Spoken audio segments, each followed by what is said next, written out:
Հանրապետության 47 շենքը գտնվում է պատմական միջավայրում, բայց պատմամշակութային նշանակություն չունի։ Փոխարենը 850 քառակուսի մետր մակերեսով կառույցն ունի օգտագործման լայն հնարավորություններ։ Պետական գույքի կառավարման կոմիտեի օտարման ենթակա 3 տասնյակից ավելի շինությունների ցանկում է նաև արտաքինից զարդանախշերով պատված այս կառույցը։ Շենքը բաղկացած է 4 հարկից, այդ թվում նաև նկուղային հատվածը։ Տվյալ շենքի աճուրդ, էլեկտրոնային աճուրդի հարթակով տեղի կունենա մայիսի 13-ին, մեկնարկային արժեքը լինելու է 1 միլիարդ 504 միլիոն դրամ։ Պատմամշակութային նշանակության չէ, բայց ըստ կրթության, գիտության, մշակույթի եւ սպորտի նախարարության մեր գործընկերների ներկայացման գտնվում է պատմամշակութային միջավայրում եւ դրա հետագա կառուցապատումը կամ ձևափոխումը պետք է համաձայնեցվի նախարարության հետ։ Եթե պատմամշակութային նշանակություն չունի, ոչ մի պահանջ չի ներկայացնում։ Վաճառքի հանված եւ աճուրդային կարգով օտարման ենթակա գույքերի ցանկում չկա հատուկ նշանակության շինություն, իսկ այս պահին պետական գույքի կառավարման կոմիտեի հաշվեկշռում տարբեր նշանակության մոտ 3500 անշարժ գույք կա։ Առաջին անգամ է, որ կառավարության որոշմամբ միանգամից օտարման է առաջարկվել 21 անշարժ գույք եւ կոմիտեի նախագահի հրամանով եւս 12-ը։ Այդ շինությունների մեծ մասը չեն շահագործվում պետության կողմից եւ լրացուցիչ բավականին մեծ ծախսեր են առաջացնում իրենց պահպանման եւ հետագա շահագործման համար, իսկ շարունակական պահպանում չիրականացնելու դեպքում դրանք ել ավելի են մաշվում եւ ոչ պիտանի դառնում։ Այդ իսկ պատճառով որոշում կայացվեց դրանք ներկայացնել օտարման։ Օրինակ անցած տարվա ընթացքում օտարման է առաջարկվել 40 անշարժ գույք եւ վաճառվել է 16 միավորը։ Այս տարի կանխատեսում ենք, որ ավելի մեծ քանակի անշարժ գույքեր կոտարվեն, հաշվի առնելով նաև անցած տարեվերջին ընդունված նոր կարգավորումը, ըստ որի հաջողները չկայանալու դեպքում գնիչեցում է նախատեսվում։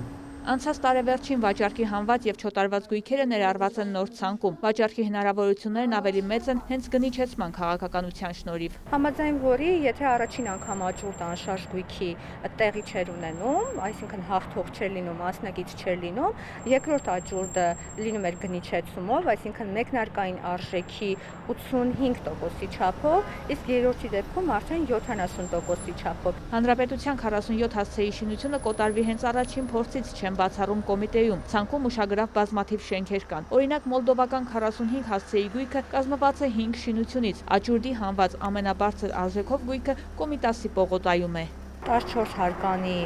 շենք է, որի ընդհանուր մակերեսը շուրջ 15000 քառակուսի մետր է։ Դրա աճուրդը նույնպես տեղի է ունենալու էլեկտրոնային հարթակով e-auctions.am էլեկտրոնային աճուրդի կայքով։ Աճուրդը տեղի է ունենալու մայիսի 14-ին։ Կոմիտեն որոշում է կայացրել, որ նպատակային է շենքի օտարումը հաշվի առնելով դրա մաշվածության աստիճանը, շահագործմամբ ստացվող եկամուտների չափը եւ մի շարք այլ օբյեկտիվ հանգամանքներ։ Ամբողջ գույքերի գնահատված արժեքի համագումարը կազմում է 15 միլիարդ դրամ, որից միայն ամենաբարձր արժեք ունեցող Կոմիտաս 49.3 հասցեում գտնվող անշարժ գույքն է, շուրջ 5.5 միլիարդ դրամ, իսկ ամենամատչելին,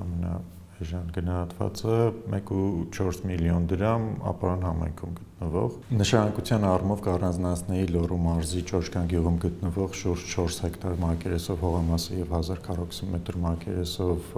շինությունները, որոնք նախատեսված են հանգստի համար, շատ հարմար են կուրորտային հանգստի եւ ինչ-որ հյուրանոցային համալիրի կառուցման համար։ Այդուհանդերձ գնորդների առջև շինության օգտագործման պահանջներ չեն դրվում, բայց ապահովում են ամբողջությամբ էլեկտրոնային եղանակով աճուրդների անցկացումը։ Մաքսիմալ կերպով փորձում է քաղաքացիներին կամ կազմակերպություններին հարմարավետ միջավայր ստեղծել օտարման գործընթացներին մասնակցելու համար, որոշվեց, որ էլեկտրոնային աճուրդով պետք է ներկայացվեն տվյալ գույքերը օտարման, որը հնարավորություն կտա շահագրգիռ քաղաքացիներին եւ կազմակերպություններին մասնակցել աճուրդին առանց ներկայանալու կոմիտե իրենց ուզած վայրից,